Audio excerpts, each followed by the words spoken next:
Welcome to the We Hack Purple podcast, where each week we meet an interesting, exciting, and well-experienced new guest who is a member of the information security industry. This week we're going to meet Ritu Gill. She's going to tell us all about open source intelligence gathering. We have not had anyone on the show yet with this really super cool job, so I'm very excited to talk to her.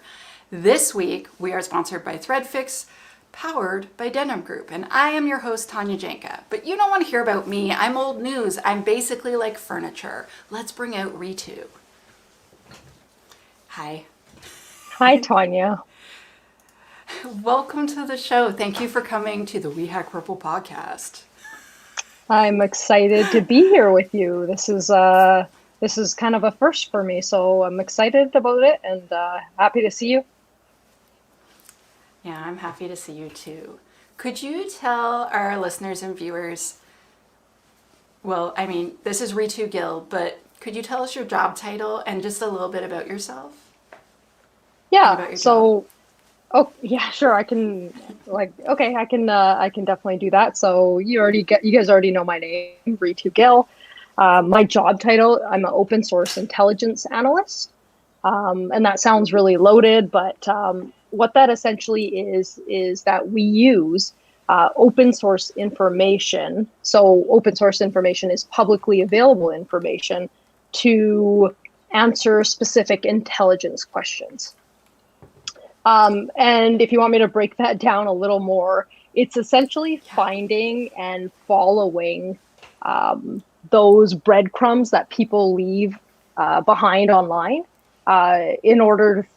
Usually for a research or investigative purpose. And this could include things like risk assessments. It could include looking for missing people or people who are wanted for things like murder or other crimes as well. Are you sort of like a digital detective? I guess I like how you put that.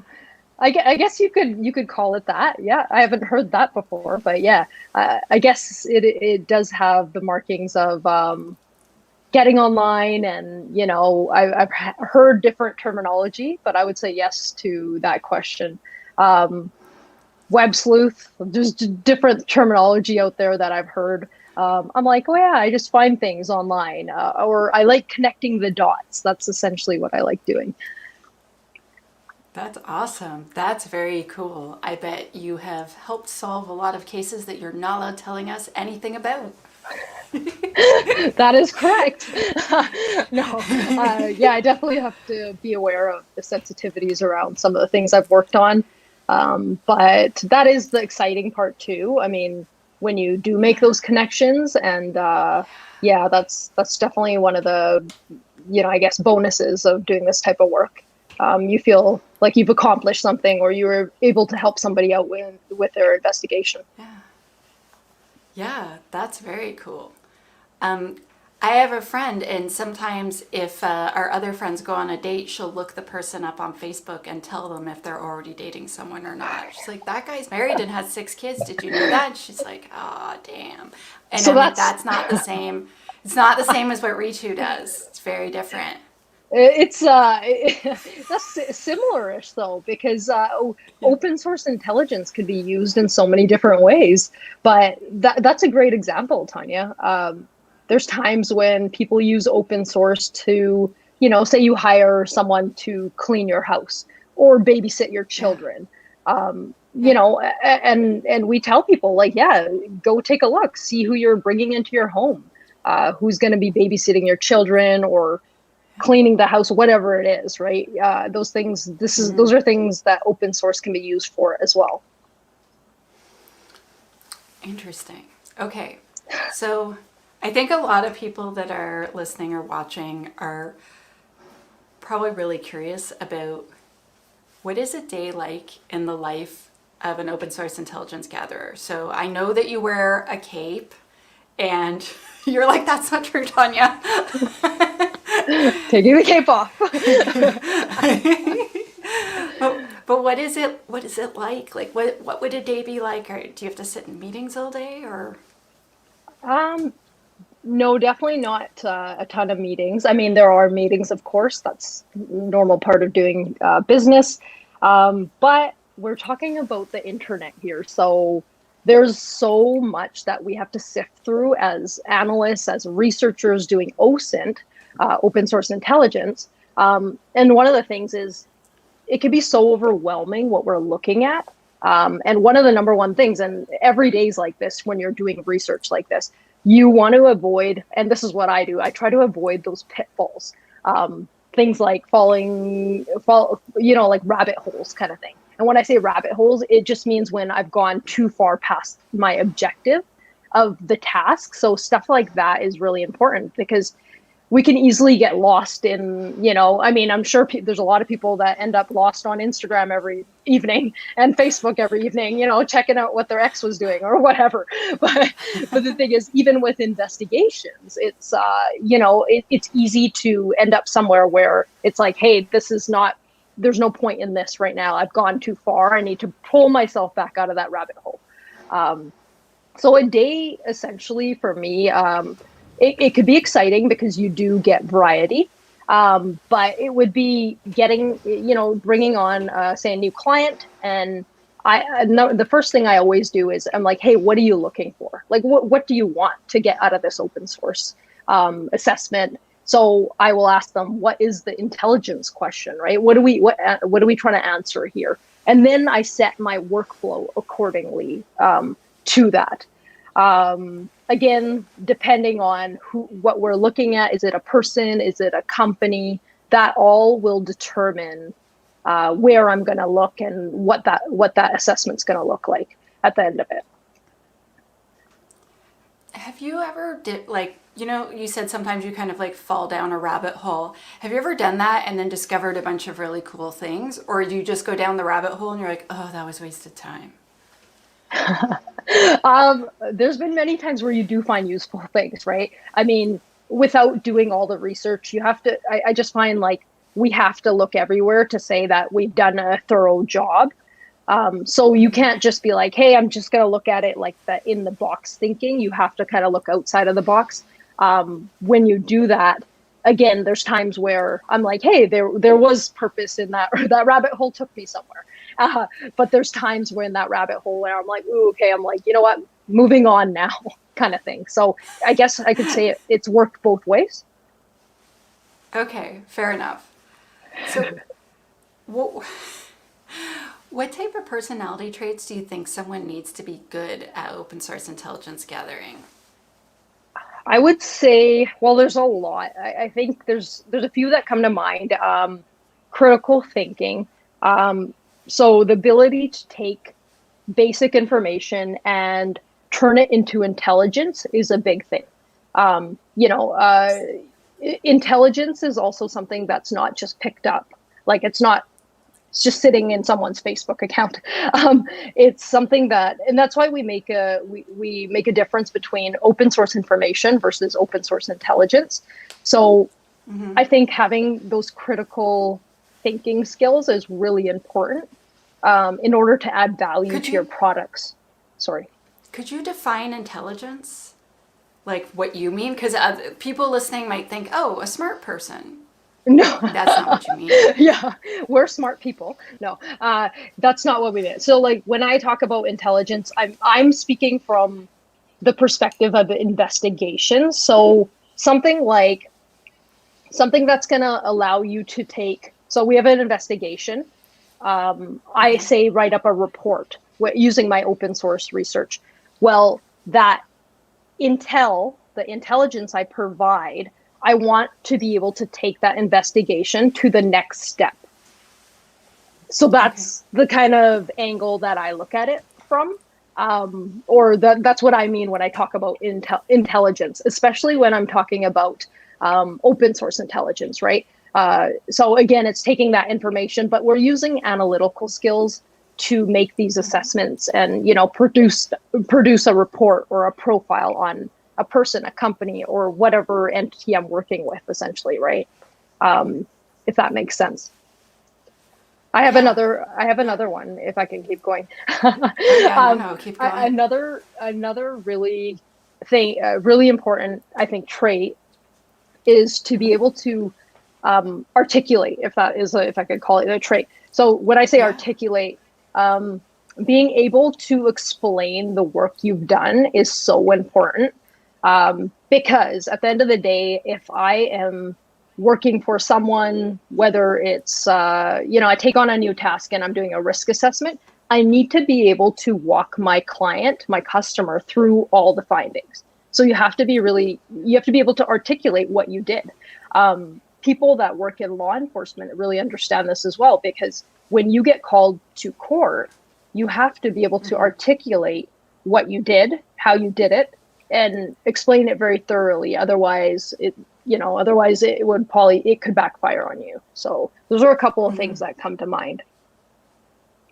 Cool. So what types of, oh, hi everyone who's watching. So we're having more and more people view us. Thank you for coming. I'm Tanya. If you want to ask Ritu a question, you can in the chat. She's not here to spy on your ex for you, but she is going to talk about like what her job is like, how you can get a job like that, etc. But let's go back to Ritu. So what types of technical skills does someone need to get into the field of open source intelligence gathering? So that's interesting. So I'm going to say right out front, like, I'm not a technical person. A lot of people get confused. Really? They think like, and everyone's understanding or definition of technical might be different too, right? When people ask me like, oh, you're super technical, I'm like, no, I'm not. I have a degree in criminology, right? So I'm just to lay out a little bit of my background. Like I finished my degree in criminology. I don't have, coding experience from way back growing up. I didn't do that in school. But I did grow up around computers, and that helped me understand the basics. So when it comes to being an open source analyst, I think you definitely have to be comfortable using a computer, being able to like research and stuff like that. That comfort is really important. But I always tell people, I'm like, you don't have to be technical, because I tell people, I'm like, I'm open to learning always. There's always so much to learn out there, but I'm like, I don't define myself as technical per se. Okay. Oh, that's encouraging, because I find a lot of people will get scared away from a certain field because they're like, oh, I don't consider myself technical, so I don't think I can do it. And so people who are interested in this can know that's okay. But also, I mean, I have to say that even if you're thinking, oh, maybe I'm intimidated, go try it anyway. If it interests you, you never know. Yeah, and no, for sure. And there's a ton of people. I have a lot of OSINT friends per se. And the thing is, they do have those technical skills or background. And that's always helpful to do some of the more advanced OSINT. It's just, for me, it's like, you can be a beginner and you don't have to have technical experience. You can get there eventually. You can, get to intermediate and be like, hey, I'm comfortable here. Or you could go advanced and start like writing your own scripts and stuff like that. I tend to just use other people's scripts and stuff like that if I need to do that type of work. But one of the things I just would like whoever is listening is don't allow that part of not having or not feeling like you have technical experience, dissuade you from pursuing a career in open source intelligence. It's a learnable skill. Yeah. So actually that's where my next question is going. So what types of training did you take to get to there? Or is there even training that you can take? Yeah. So it kind of goes to, so there's different levels, right? I'm going to talk about open source first. So there's a ton of open source courses out there for people to take. And of course, some places offer, basic, intermediate, more advanced courses. You have to kind of choose depending on if you're just starting into it, which makes sense, right? So definitely open source courses help because it helps you understand, especially I'm just thinking of it from like being somebody completely new and trying to understand it. Not only you want to do your own research, but if you wanted to take a course, I would suggest taking like a OSINT 101, kind of like that beginner stage. So you're not overwhelmed either, right? But just to get your feet wet, that's one thing people can do. And I know there's a number of places that offer courses. For me, also, the thing is, I took courses in the beginning, but keeping in mind, I work for law enforcement, I work for the government. So that perspective, like I got the in-house training as well. So that's a little different. But that being said, there's a lot of there's also outside training that we relied on, right? And that's open to anyone. But you can get, once you start applying this in investigations is when you really start learning and connecting, figuring out in your own mind, like, hey, this is how it works. One other thing I just want to add, sorry, I'll stop talking. I talk a lot. No, I want you to talk a lot. You're the guest. That's the point. One thing I wanted to also mention is, so aside from taking open source courses to gather that understanding, there's also very useful to take analytical courses. So things that like an intelligence analyst would take, because those teach you analytical techniques, social network analysis. I could go on and on. Being aware of your biases, all the things that will help you essentially in your open source research. Oh, that's so cool. We have a question from the chat. So, how do you find your clients, or do you kind of find them? Which I think is a joke on you finding things. Oh, I get it. Okay. I didn't get that for a second. I was like, what? How do you find your clients? Well, for me, so I have my own private business and I'm involved. Well, I'm sure we'll get there at some point, but I'm involved in a lot of different things right now. So I usually, I don't reach out to people. Like I don't go find clients, because again, I'm very selective with who I'm going to be doing work with and whatnot, and I have to be very aware of that. But I think there are, for the people who are seeking to look for like clients and stuff, that you could definitely do that because you could open source them, right? So see who needs to get some open source value, right? For whatever they're working. That being said, for me, it's a little different, like I said, so I don't usually seek out clients. So I don't know if that answers the question appropriately, but for me. How do they find you? Oh, how do they find me? Like if someone wanted to hire you. It's pretty, yeah, oink, oink. So it's pretty easy to find me. If you Google my name, Ritu Gill, OSINT, I think a bunch of my platforms might show up. So a lot of people contact me through LinkedIn or through Twitter. Those are different ways you can contact me. You'll see on in my Twitter bio, you'll see my Proton mail. I get emails as well, and I'm open to receiving those. But typically, those are the different places that I make those connections.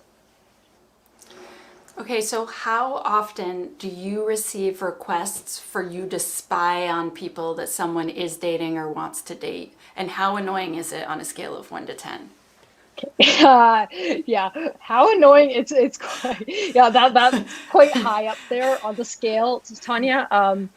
I do get that often, and I don't do work like that. So, because it's like a little bit of a conflict, and it's not the type of work I do. So, yeah, it's just like, okay, I can't help you. I do get lots of emails like that, and I just can't deal with those, but it is frustrating. So it does get frustrating after a while. I'm like, I don't want those. Are there people asking you to commit crimes? Because sometimes, very rarely, but once in a blue moon, people will write me and ask me if, like, what they're asking. I'm like, oh, that's a crime. Oh man. No. Well, that's what I respond because I'm sassy like that. Like, oh, doing that would be a crime. Are you asking me to commit a crime? And they're like, oh, no. Do you get that too? Oh man. I don't know if I've got that. I'm like, and there's times where I see emails that I'm like, okay, this is just a phishing email. I don't respond, right? So I'm like, okay. And many times maybe it's those types of emails. I just don't have the time for those. But it's interesting if it is like you're like, oh my god, I know this person and they're asking me to do such and such. I don't typically get requests like that though, or I haven't yet. Watch after this podcast, all of a sudden I'm going to get all these emails. Yeah, no, don't ask her that. She's not going to do work that will ever land her in jail. We have another question. Do you ever offer to cover bail?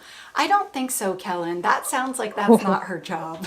Whoa, that's a interesting ask. I'm like, okay, I see the name on the screen. Am I gonna have to open source that later? No, he's just teasing. Okay, more serious questions. So let's say someone's very interested in this and they want to potentially pursue a career in open source intelligence gathering. What types of work experience should they try to get to lead up to that? Or should they apply right away? Or like, how could they kind of try to launch a plan with that as the end goal? I think, yeah, so the first part of that, again, like I always try to look at it from a couple different perspectives, but overall, having research related experience really helps, right? But remember, you can obtain that from those who are still in school. You do a lot of research when you're finishing whatever you're taking. Like, I just remember it's been a really long time since I graduated, but I remember doing a lot of research and things were different back then, but that's fine. I remember one of the things that I wanted to do was when I was in my third and my fourth years is really where I got interested in like research. I was like, okay, this is neat. I remember they had a crime analyst. One of my profs had a crime analyst come in and talk to us. And that's where I kind of switched minds in terms of like, hey, this is kind of cool. Like, what is she doing? And that's where my interest came in. So research related experience is really important. The second part is start exploring OSINT, like especially if you're looking for specifically to this field, start exploring what's out there. Start searching. Use your search engines and Google, in quotes, open source intelligence analyst and the area you live in. Just to see what they want as qualifications. Because every area will be different, right? Like I'm in Vancouver, we're in Canada here, right? But like other people may be in different areas, and that's one way to almost like, even if you don't meet the qualifications today, that's something you could work towards, especially when they list those qualifications. So that's one thing. That's one thing I would do. And one other thing I could just suggest is also before I started open source, one of the things, like even in the beginning and even now, I read a lot, like read, like read about OSINT, and there's places, I'm sure we're going to cover that a little later, but like there's places on the internet where you can read blogs and see how other people are using open source intelligence. Yeah. So those are really important because it sets your mind up for that type of, okay, that's how that works, and then connecting those dots. But definitely like research doesn't have to be related to like police work only. Like you don't have to be like, oh no, I have to go work for law enforcement. No, you don't. Like the door's open for you to explore other options. Where are the other options? Did you say where or what? What are the other options? So like I kind of assumed that you would work for law enforcement or the military or something, and it never really occurred to me that there'd be lots of other places that would want intelligence as well. So are you allowed to give us examples? I mean, like so for me, because most of my entire career has been with the government, and it has been specifically with law enforcement. So that's where like my understanding, that's where my examples come from. That being said, I mean, for example, like you could work for an insurance company and be an open source analyst, because I know they use them, right? They use online researchers, whatever they call them, I don't know. But, and like ours that we have regionally in our province, like is called one thing, but they must have some sort of investigators that check on people for fraud, to make sure that the stories are lining up, looking at their social media to say like, hey, you said you broke your back in that accident, but you're like skydiving. So, so again, like that's one example that just comes to mind. There's going to be obviously a ton of government agencies that hire like, the spy agencies and stuff. I'm sure they need open source people, but outside of that, you definitely have things like private companies will also be hiring, I'm assuming, right? I haven't pursued those exactly, so I don't know, but I know they're out there, right? PI firms, right? Private investigators is huge. And they also want people that are good at open source research, right? Of course, they're going to be doing a little more probably being a PI than what an open source analyst or a typical open source analyst would do. But a PI would also need to be a really good researcher. Interesting. So we're at the middle of the show where I am going to thank our podcast sponsor. Thank you, ThreadFix. They create the most stupendous vulnerability management system this side of the galaxy. Yes, ThreadFix. Thank you for sponsoring us. I also want to ask everyone to click the thumbs up if you're having fun. If you're listening to this later on or viewing this, give us a thumbs up, subscribe, and if you can, write us a podcast review. We really like those things here at We Hack Purple. Okay, but back to Ritu. So, does this type of work pay well? So some of us call this the cheese question because I often talk about like, so how much cheese can you buy when you go to the grocery store? But you don't have to answer in that. But is this like the type of role? So like from what I understand of doing all the different, like going through all the different interviews, being a security architect pays tons, and being a journalist or working at a startup or starting your own startup pays really poorly. So, right. Where are you on the scale? Is it the type of job that pays very well, or is it like pretty good in the middle for as far as IT jobs go? Are you doing better than help desk? Yeah. Okay. So I want to go back to your cheese thing. I'm gonna be like, hey, I can't have cheese because I'm lactose intolerant. So, but good question. I was like, oh, let's stick with that. Where's she going with this cheese question? But maybe you could have vegan cheese or cheese made out of nuts. Yeah, like cashew cheese. I probably do something like that. There's alternatives, right? It's expensive. Yeah. So back to your question on a serious note. So again, I work for the government. Everybody knows government salary stuff is public information. If you know somebody's, I guess, whatever category. But so I believe I do get paid well, like for the work I do. Yeah. So looking at it from two perspectives, right? There's that government perspective. As a government worker, you top out somewhere. We all top out somewhere, right? When you're a government employee, right? So that's something to keep in mind. But for those of you who are wondering also, like, because I have my own business, overall for me, like when I put the two together, I'm comfortable with what I make. But one thing that I have the ability to do is after a number of years with, work experience, I have 14 years in the Canadian government. I'm at a place where, you get to a place where you have experience and you get to call the shots with it comes your own private company. If I take on a contract and I'm like, I won't do it unless it's at a level that is worth it for me, because that work-life balance is such a struggle too. So you really have to, you always have to make those choices. But all I'm trying to say is, I would say I do get paid well and I'm comfortable. That's what's working for me right now. When I worked at the Canadian government, so I worked for them for 13.5 years, and very quickly I went from CS level 1, 2 to 3 because I'd already worked in IT for quite a while. And so I was a CS3 for like over a decade. And at the 8-year mark, you hit the top. And then you just have nowhere to go. Yes. And they're like, oh, you can become a manager. And I tried it a few times and I was like, you can have your money back and go to hell. Yeah, Managing people that's that you are not allowed to fire is hell. yeah, that's There's really hard. no there's no like recourse for No, so many things.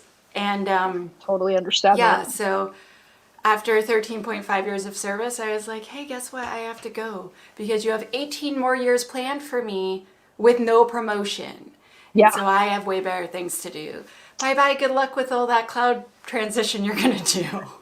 And And honestly, I don't blame you for that at all. Like, I because like I know. said, like government employees, you top out somewhere, but that's where private looks so appealing to some people because it's where the, like for me, like to be honest, I'm like, that's where the money is, right?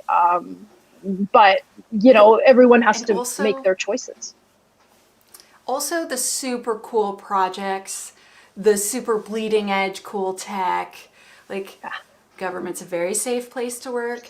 They're Yes, it very is. risk resistant. And I'm like, Right. I want to do DevSecOps. They're like, And they're no, you just can't do like, that. Can't do that. Tanya, it's terrifying. Yeah, they don't like to yeah, no, I completely understand what you're saying. It's Yeah. relatable. So if you are a disruptor, a startup is a better place for you. Startups are But great. yeah, but also I don't make very much money. And that is okay right now because we're just starting. But that's cool. Um, okay, so I have more questions there about you. Okay. Are there a lot of are there a lot of opportunities? Because like I see a lot of people really into it, just like social engineering. I see a lot of people really interested in it. But I'm like, how many jobs are there really in open source intelligence gathering? So this kind of touches on what I mentioned before, I think, but it obviously matters probably if you are looking private or government, and then also looking at what country you live in, or all those factors, those will come in play when you're looking for that job. And I think there are a lot of people looking for OSINT jobs because they are fun. They're like, I It's kind haven't of been doing cool. it for all these years because it sucks. It's really cool. It's really fun. That's why I do it, and I can't stop. But the things I would just remember that not all jobs are labeled open source analyst, even though you're doing that. Private firms will probably be pretty straight up, I think, in terms of what you're doing. But with government jobs, sometimes a job is called intelligence analyst and you could be doing open source, but you won't know that until you make contact with the person on the job board or whatever it is, right? To find out. But think the keywords to really search, like I mentioned before: intelligence analyst, crime analyst, open source intelligence analyst. And then looking at, what they have to offer, right? Because a title is one thing, and the government's a little strange when they do that, but like sometimes it's not right in the job title, because it is sometimes just because. Technical Um, specialist, yeah, I know. I feel like, which what means does that mean? nothing. Yeah, you need to ask. You need to definitely reach out and ask the questions. I think that's the best way to do it, to really understand, like, hey, does this job include any open source research stuff? Um, but yeah, one of the things I used to do is always look at, like, I would do those searches and I'd pull out, even from places like the US. I'm like, I've never lived in the US, but I'm like, I want to see what an open source analyst in the US for those private firms or the government, like, what does it say they want? And then, like, I would take things away from those, right? And this is earlier on in my career where I was like, okay, I'm like, I don't want to do that, but I want to do that. And I kind of like pick and choose, but it just gives you a better idea. Also, like, what kind of companies are hiring and what kind of work you'll be doing. Oh, cool. Do you feel like because of your work that you're very careful about what you put on the web? Definitely. Yeah. I think there's that level of your operational security, your OPSEC is really important, but like for me as well, like I am careful with what I post. When you're out there as much as people like we are, like I love talking OSINT, but I don't want to put my house address online. I don't want to take a photo in front of my home and be like, hey, this is where I live.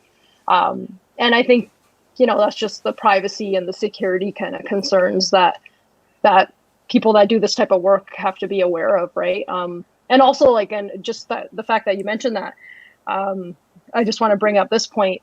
Everyone that does this type of work is usually aware of that, because we're constantly finding those breadcrumbs that people have left behind, and using them for, building up, to figure out where that person lives, or, geolocate them, whatever it is you're trying to accomplish. Looking at your threat model. So, for some people, they don't need to worry about things as much as others, right? For me, it is important to mask some things. I don't need every section of my life to be that private, but there are parts that I do try to privatize a bit. I think that's smart. So like, I realize the average person that's listening to this podcast is a lot more aware than the general public, because it's a security related podcast. But if you were going to give like a couple, just like 1 or 2 tips for people to protect their own private information online, besides not taking a picture of you waving in front of your house, do you have any other like brief suggestions? I'm sure that you could literally write a book, but maybe like 1 or 2 that people don't think of.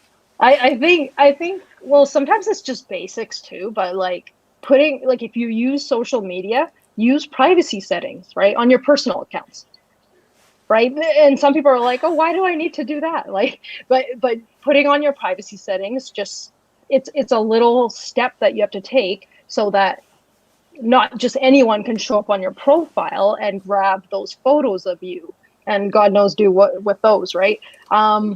Yeah. The other thing is, one thing, this is just something to think about, but I will always say this: you should never post anything online. And this is how I ask myself before I post anything on Twitter, on the Instagrams or of the world.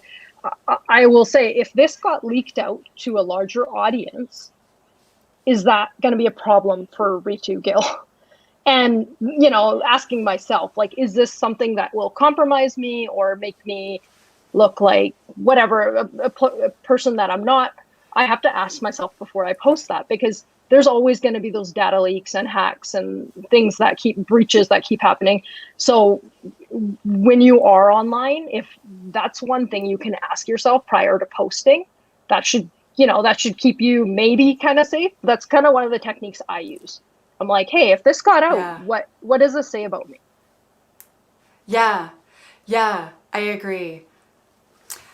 I remember when do you remember the Lifelabs breach? Yes, I do. So Ritu and I both live in British Columbia and Canada. And I'd like to know, it's all Canadians in the house tonight. Even our sound engineer is Canadian and in Canada right now, but not in BC. But that said, lots of places across Canada all use this company called Lifelabs to do tests for your health. So like a blood test to say if your iron is low or you need some B12 or whatever else could be wrong with your body. And I'm not a doctor, so I'm not very creative with that list. But it spilled onto the internet. And I remember going in right before, and I had to have a blood test for whatever. And they're like, hey, would you like to be able to get your results online? And I was like, hells no. Don't put my stuff anywhere near your damn internet. No. Oh, yeah. Yeah, and so that didn't... And then like 3 months later, it's like, data breach, Lifelabs, everything that's ever happened to you is on the internet. I know. God, I remember that. I was like, oh no, that's not good at all. I'm like, that's really horrible, actually. Yeah, that's the thing, right? Breaches will happen, and we need to be careful with this type of stuff. Services that we use online as well, right? Yeah, definitely interesting. I agree 100%. So I have more questions for you. Can I add one thing though? Oh, please add all the things. Okay. I just want to add one other thing just to mention is a lot of times, like, a lot of, and this is just the other perspective of researchers, like OSINT researchers. Yeah, we rely on that. What do I call it? Soft target. I don't know if that's the word I'm looking for, but so essentially what I'm trying to say is if I'm looking for a subject and say, we'll just call him boyfriend, we're looking at the boyfriend, he's non-existent online or he's locked down because he's doing bad things. Often we can get a workaround by going to secondary targets like girlfriends or, their significant others. So, in your own circles, it's always important to let your spouses or your people know, your significant others or kids, parents, because those are how you end up making connections. It's that, weak link is what I was, not soft target. Yeah, weak link is what I was going to say. The weakest link will end up giving away your I guess your operational security, even if you're a bad guy or, so it's just those things to think of again when you are using social media platforms. I literally lecture this, yes. You totally get it, Tanya. Do not bring that listening device into my home. Yeah. I had a roommate come home with a Google Home. I'm like, you take that devil device down to your bedroom. That does not go in the shared space. Yeah. She was just like, Tanya. Oh yeah. Yeah, my parents have one, and when I visit them in Ontario, so not since the pandemic, I'll be like, okay, Google, and then it says something, and I'm like, shut up and stop listening. And they're like, stop talking down to the Google Home. They were giving those things out like for free for so long, and that's why everyone went and got it, and it was like people were like, they had like, they're like, I have one in every room. I'm like, okay. I'm like, I don't think that's a great idea. Maybe if you want to try it, because you're like, ooh, I got something free, but make sure you unplug it and you turn the off button on the bottom of the whole Google Home. Like if you don't unplug it and turn off the off button, I don't trust it. It's not dead until it's like, completely turned off and unplugged. I'm with Ritu. Okay, so I have more questions that are actually on topic this time. So what do you like? So this is the super hard question, Ritu. Get ready. What do you like the best and what do you like the least about your line of work? Mm-hmm. Okay. Tough questions. Super tough. I really like the diversity of the types of files I've been able to work on. So depending on, like keeping it, when you have that diverse, like you almost don't know, like you show up at work or you take on a new client and you're like, hey, what are we working on today? That can be quite exciting just to know that it's never like stagnant. It's always evolving. There's always something new. There's always something different. And I'm always learning something new. And I love learning from other people as well. And that's why I love the OSINT community on Twitter, because that constant, like, sometimes we go back and forth with like ideas and then we move it over into the DMs or, email, but it's collaborating with other people. I love all that stuff. One other thing is I really like, and I already mentioned like connecting the dots, but I just like saying that because when a customer comes to me with, a customer will come to me with some information, right? A client will come to me. They're like, hey, I know this much about whatever it is, but there's always this big empty kind of bubble that they don't know about. And so when I do an assessment for them, open source assessment, and I find new information, that's where I get really excited. So, and that's where I find that really, I guess, exciting part of the job. Yeah. Because I'm like, yay, I did something and I want to help you. I want to help you accomplish something. So yeah, that's success for me. And then what do you like the least? Oh man. So, okay, well, this one's pretty easy because it's an ongoing struggle at times. So when you're spending as much time as I do on the computer, not being able to turn off your brain is really difficult, and that's a serious like issue. Like, and I don't know if other people that do this, like I haven't talked to a ton of people about it, but it's so hard because I end up getting so wired. If I work too late, I get so wired that I can't go to bed. And then the next day, it ruins my next day because I got to work that day too. So do you feel that too, Tanya? Sometimes if I'm coding a lot, I dream in code. I'll dream about code and I'll dream the answers. When I used to code every day, I would wake up sometimes and I'd be like, I know the answer. And I'd come into work and fix the bug. And I used to have a boss that would actually give me like an hour bonus. I'd be like, I did it. And he'd be like, take an hour early. Good job. You're working in your sleep. I know, exactly. That's so cool. Hey, if it works. I sometimes have ideas and I go to bed and I'm like, oh, I got to get out of bed and write it down. like that happens. Yeah. But one of the things, as much as I love my job, is again, like it is turning off and then knowing your like triggers, right? And stuff like that, those are things that are important to be aware of, and just risk factors in terms of like what is it going to keep you up, like if you look at certain stuff, right? Because we know there's people out there that work like national security type of files, like that could be quite disturbing, right? So you don't want to look at that maybe before bedtime. But like generally I just find like as soon as the mind's going, because I'm working on something, the brain's going. Yeah. If it's past 8 o'clock and I plan on going to bed early that night, it's just not great. Yeah. So someone was saying, but if you work late enough, you can log that for the next day. I don't know.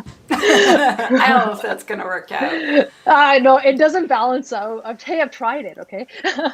I've worked in other time zones too, which is always, yeah, kind of that really messes you up too. Don't do it if you don't have to. So a couple of times you've mentioned, oh, there's resources for that. Do you want to share some resources that you like? Yours first. Oh, resources for? Resources to learn about open source intelligence gathering. Oh, yes, for sure. So one of the things I'm part of actually is a nonprofit called OSINT Curious. And I'm on the advisory board for that, but it's a place where people can go read about like all these really cool OSINT people, really super smart OSINT people. We do blogs, we do 10-minute videos, we do different live streams as well. So it's definitely a good place to, I guess, learn all sorts of levels of OSINT. So you're not going to only learn beginner. I'm going to say, there's things on there that other people have blogged about that I'm like, hey, that's advanced. I need to learn that better because I'm not good at that, but they blogged about it. So there's things like that. OSINT Curious is a big one though. And I definitely recommend that. Do you want me to list off? What about yours? So, yeah, I was going to say, so my website, you could find me at osinttechniques.com. Again, I'm still reachable on Twitter. You can reach me on LinkedIn. I use several platforms, or you can just email me. And if you just hearing of me here, just mention that you're on the, you heard me on the podcast. I like to know where people hear me from, just so I have an idea of like who I'm dealing with, or I'm like, okay, was this somebody that knows me? That type of stuff. So my company, like I do talks, I will do training. One thing I will be offering soon, it's coming soon. It is going to be, OSINT, my own OSINT, courses. So so that's coming soon. I don't have an exact date, but that's something to look for, and it will be posted on all my socials. So you can look for it. I'm sure it'll be on the website and then on Twitter and all the places, but that's something new and exciting I've been working towards. Oh, that's so awesome. Yes. So it's fun. I'm excited. I'm like, I've been waiting, trying to get things to line up, and they're slowly lining up. So just awesome. Wait for that announcement. So there's a question from the chat that's excellent. Do you participate in OSINT CTFs like Trace Labs? Yeah, so Trace Labs, I have participated in CTFs with Trace Labs. Um, I've done it. I haven't done any recently. That was a while back when I did participate in a couple, in a few at least. I think I've done three. Those are pretty fun. That is a really good place where you can learn more about and have hands-on experience with like how OSINT would work. And Trace Labs is they essentially what they do is what you would be doing actually in the CTF for those of you that don't know would be like they have real missing cases. They work with like local law enforcement, have these cases, and then they have these CTFs where people team up or individuals and they go find different things online that could help the police, because at the end of the day, like police don't have a lot of resources when it comes to missing persons cases, and it's all, yeah, exactly, it's all about the cheese. So the thing is, like, what Trace Labs assists with that is they will run a CTF. You can show up, participate, and once they've I guess they package whatever tips they get from the people that participated and pass those over to the investigative officers. And, Oh, sometimes it's successful, which is amazing, right? Just to get people off those missing persons lists. that is awesome. I like how it's a learning experience, it's realistic, but also it actually helps. That's awesome. Yeah. Cool. Okay, so one last question and then we have to go. If you were going to give someone one piece of advice to try to get into this field, what would it be? One piece of advice. Okay, that's really hard because it's just one. I know. Um, does it have to be one? I'm like, No, no, it I'm can be just more kidding. than one. It can be more than one. It's okay. Okay, if somebody's new, I have already said this today, I think, but read about how OSINT is applied. And when I say that, use advanced operators and Google what is OSINT, how is OSINT used. Articles should populate that you could read and take a look at. I do have a section on my website. I can't remember. I'm like, do I have it up? It's called if you're new to OSINT, I believe. Or are you new to OSINT? Just a couple of resources like articles to read or videos to watch. Just like I did one with Micah from SANS called Intro to OSINT that is posted in that section. That's an example because that shows you like, hey, in the beginning, what would you do? But definitely reading is really like, for me, that's how I started. And then I built on that and then I got a better understanding. So I would do that. And if you're not on Twitter, get on Twitter, search the hashtag OSINT. This is like that second part where you're going to see a lot of people sharing resources and blogs related to OSINT. So that's also something you could do. Nice. That's awesome. Ritu, this has been so helpful. Thank you so much for coming on the We Hack Purple podcast and being my guest. Thank you, Tanya, for having me. I'm delighted to be here. Awesome. Let's wrap it up. Thank you everyone for coming, and it is time for us to go. Thank you for listening to the We Hack Purple podcast, where each week we meet an awesome human being like Ritu Gill, who teaches us all about what it's like to do their amazing job, in this case, open source intelligence gathering. And I don't know about you, but I actually learned quite a bit. The intelligence part is definitely not really what I understood it to be, so I think I understand it a lot better now thanks to her. Thank you, ThreadFix, for being our sponsor. And thank you, all of you, for coming back week after week. We have a few more episodes in this, well, we have like 3 more months episodes of this season. We have so many amazing guests coming up. I'm actually really excited about all of them. I mean, I did get to pick them, so there's that. But anyway, I'm Tanya Janca. I'm your host. And this Saturday, we are going to be live streaming Chapter 3 of Alice and Bob Learn Application Security. It is about secure design. So you can meet me at youtube.com/shehackspurple for free And a bunch of us are going to go over the chapter, what was in it, lessons from it, and then we're going to go over the questions at the end. I've invited a couple of expert guests, including Adam Shostak, Vandana Verma, Ray LeBlanc again. It's going to be an awesome party with lots of amazing people. We're also going to have Aaron Lord and me, being the nerd in the middle, asking lots of questions. And so please feel free to drop on by at 1 p.m. Pacific time. We're going to be there for 2 or 3 hours, depending upon how much we have to say. The more guests there are, the more there is to talk about. And I can't wait to see you there. Secure all the things with We Hack Purple.